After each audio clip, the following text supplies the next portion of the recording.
Welcome to this sample audio clip, which comes from the series entitled Multihull Conversations with Jim Brown. In this recording, Jim speaks to multihull sailor and windsurfer Bruce Matlack. Bruce shares some funny stories out of his experiences and life around boats. You can find out more about this historic audio series at www.outrigmedia.com.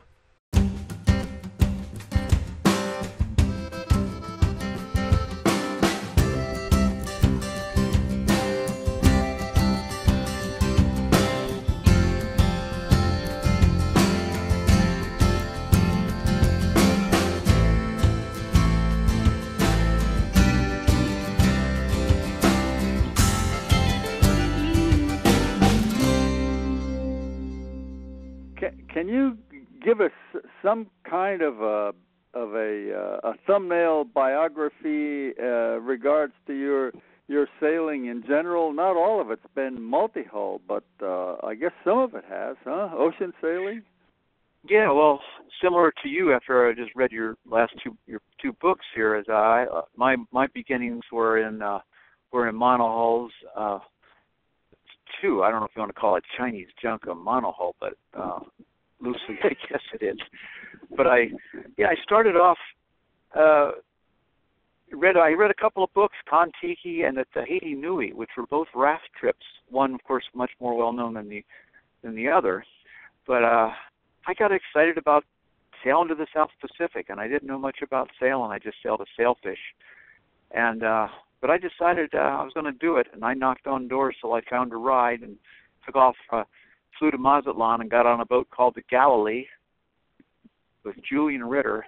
That's a story I hope to put in writing someday. But then I went down with him to as far as Costa Rica to Punta Arenas, and that's when I figured out he couldn't navigate with a sextant, because I think I saw a picture of him, or I saw him had one upside down and backwards, and even as a young kid I kind of thought something was wrong.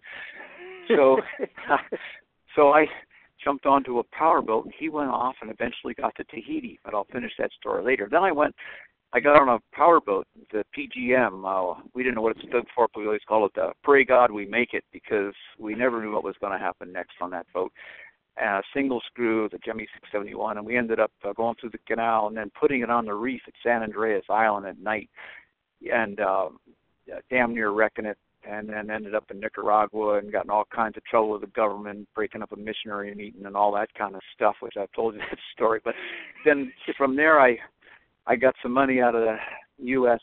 consulate there that my father had sent, and they made me promise to go back to L.A., and I took off for Panama, hitchhiked through the jungle, no visas, nothing, went around into the jungle and get back into Panama, into the canal zone where I was safe, and looked for another ride. And then I found a ride on the Chinese junk came pulling in to Panama City, the Cristobal Yacht Club there, and they were kicking the guy off, and I signed on, off to sail back, off to Tahiti.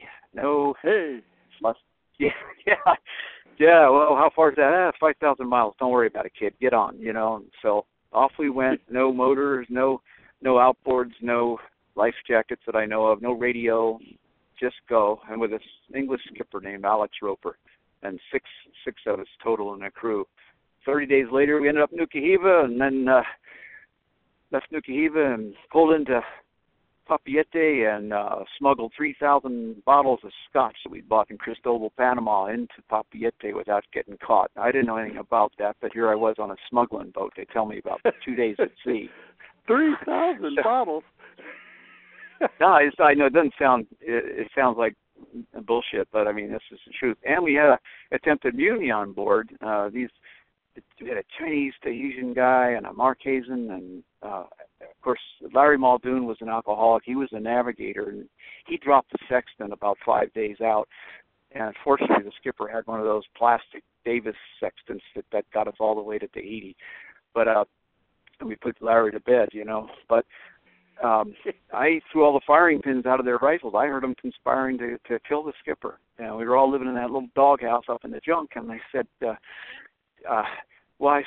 I told Alex that he didn't believe me, so I just took all the firing pins out because they had guns. They weren't supposed to have them, and they were shooting everything that moved out there. And that bothered me. So anyway, got to Tahiti, and then I got there, and they fired me from working on the junk. We were going to make this junk into a restaurant, and I understand it's still there. There's a picture of it on Google Earth somewhere from 5-10 years ago, but with a ferro cement hull around it to keep it from sinking. But they fired me, and then I didn't have any money, of course, so I hit them up under the 1897 Displaced Seamen's Act or some such thing that somebody had told me in a bar, and well, it worked. And they had to give me a ticket to my home port. And they asked me where my home port was, and I said Santa Barbara. And I said, we don't know where that is. So I said, L.A. She said, oh, that's too far. I said, how about Hawaii? So they gave me a plane ticket to Hawaii. And then I immediately went down and signed on to the Flying Cloud, which was the owner of the Flying Cloud was George Walker, and he was one of the original merry pranksters of Ken Kesey of the psychedelic days. Ken Kesey wrote the One Flew Over the Cuckoo's Nest, if you remember, and several other novels. But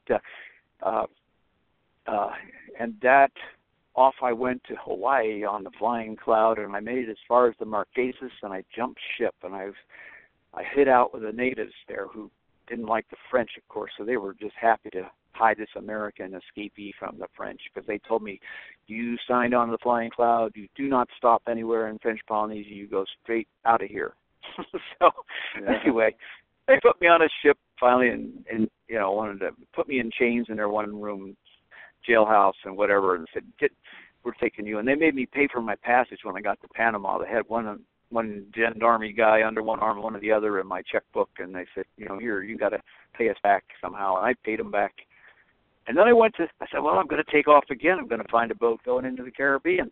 Well, they wouldn't refund my plane ticket because these guys paid for it with Central Pacific francs, which they told me were worthless. So I had to take the plane ride to L.A., and so my cruising days of my 20s were over. That was the long and the short of it. But let me tell you about the Galilee. He made it to Tahiti, and then he tried to he tried to navigate from Bora Bora to Hawaii, stopping at the Marquesas. And this is a real story. I won't go into too much, but the guy who didn't know how to navigate, he got to within sight of the Marquesas, and his engine failed. And without an engine, he couldn't do anything anyway, because I don't think he really knew how to sail as a big gaff rig cutter. He ended up not getting to the Marquesas and going on to Hawaii. And he was 69 days at sea without any food and water. With he and his young girlfriend, who was 20 at the time, and a guy I'm in touch with today, who I'm getting all this story from, a German guy, Winfried, somebody, I can't remember his last name. So I'm trying to get a story together on that and how it really was, from an eyewitness account. I just discovered this guy 2 years ago, that he was still in the U.S., speak English and so forth. So it's quite a story. And then the boat made it back to Santa Barbara, and they call it the ghost ship because there's all this problem. They blamed it all on the boat. There's nothing wrong with the boat, except it was a motor sailor, and the guy didn't know how to sail, so when he ran out of sails and motor, he was in deep doo-doo out there. But, those are the days most of us spend most of the time lost, I think, but he spent a greater portion of his cruise days lost, living skeletons when they came into Santa Barbara. Julian Ritter died in 2000 in Maui. Somebody can look him up if they want. It's quite a story.